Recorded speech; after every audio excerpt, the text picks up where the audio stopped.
कल यूपी के कानपुर की सड़कों पर एक लाल सैलाब उमड़ा था और इस सैलाब का अंदाजा आप इन फोटोज और वीडियो से लगा सकते हैं। लेकिन आपको पता है क्या कि इस सैलाब में यानी इस भीड़ में गुंडे थे, अपराधी थे, मवाली थे और माफिया थे।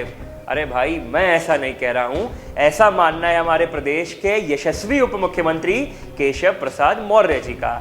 कल अखिलेश यादव ने यूपी में कानपुर की धरा से अपना चुनावी बिगुल फूंक दिया था और अपना बिगुल फूंकने के बाद अखिलेश तमाम विरोधियों के निशाने पर आ गए थे। इसी बीच यूपी के उप मुख्यमंत्री ने आज सुबह ट्वीट किया और लिखा, श्री अखिलेश यादव जी की पार्टी समाजवादी नहीं परिवारवादी है।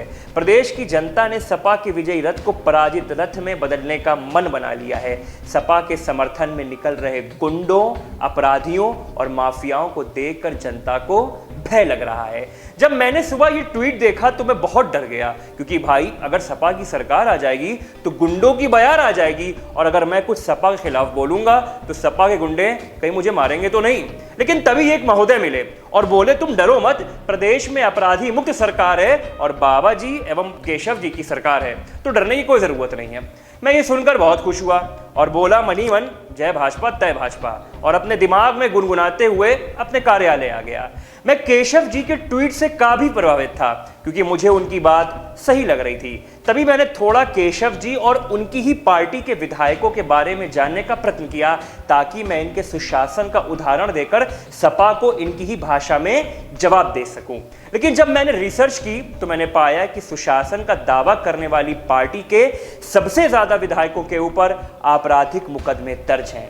इंटरनेट पर एक वेबसाइट है, नाम है उसका माई नेता। उसके अंदर एसोसिएशन ऑफ डेमोक्रेटिक रिफॉर्म्स यानी ADR की रिपोर्ट के मुताबिक 2017 के विधानसभा चुनाव में जीतकर आए 403 विधायकों में से 147 पर क्रिमिनल केस दर्ज है। जब मैं ये वेबसाइट देख रहा था तो मनी मन सोच रहा था पक्का ये सब सपा वाले होंगे, लेकिन जब मैंने रिपोर्ट देखी तो मैं अवाक रह गया और मेरा भाजपा के प्रति भरोसा टूट गया, क्योंकि इस रिपोर्ट के मुताबिक भाजपा के 312 में से 114 विधायकों के ऊपर आपराधिक मामले दर्ज थे। तभी मैंने मनी मन सोचा, नहीं, सपा वालों के आंकड़ा ज्यादा होगा। लेकिन जब मैंने उनका आंकड़ा देखा तो मात्र 14 विधायकों का आंकड़ा ही सामने आया जिनके ऊपर आपराधिक मामले दर्ज थे। ये सब देखकर मैं व्याकुल हो गया था और मैं शर्म से तब और ज्यादा पानी पानी हो गया जब मैंने देखा कि उत्तर प्रदेश की धामपुर सीट से भाजपा विधायक के ऊपर महिला के खिलाफ अपराध का मामला दर्ज है।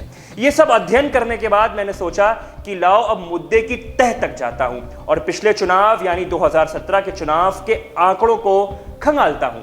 जब मैंने पुराने रिकॉर्ड्स का अध्ययन किया तो मैंने पाया कि पिछले विधानसभा चुनाव में लगभग 860 उम्मीदवारों के ऊपर आपराधिक मामले दर्ज थे, जिसमें से 143 तो जीत भी गए और अगर जीते हुए लोगों में से देखें तो भाजपा के ही सबसे ज्यादा 114 विधायकों के ऊपर आपराधिक मामले दर्ज थे।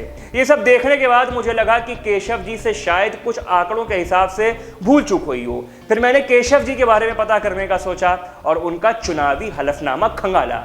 जब मैं सूबे के यशस्वी उप मुख्यमंत्री जी का रिकॉर्ड देख रहा था तो बार बार अपनी आंखों को मसल रहा था, क्योंकि उनके ऊपर एक दो नहीं बल्कि केसों की झड़ी लगी हुई थी, जिसमें IPC की काफी संगीन धाराएं भी शामिल थी। हालांकि किसी भी मामले में आदरणीय केशव जी को अपराधी घोषित नहीं किया गया है।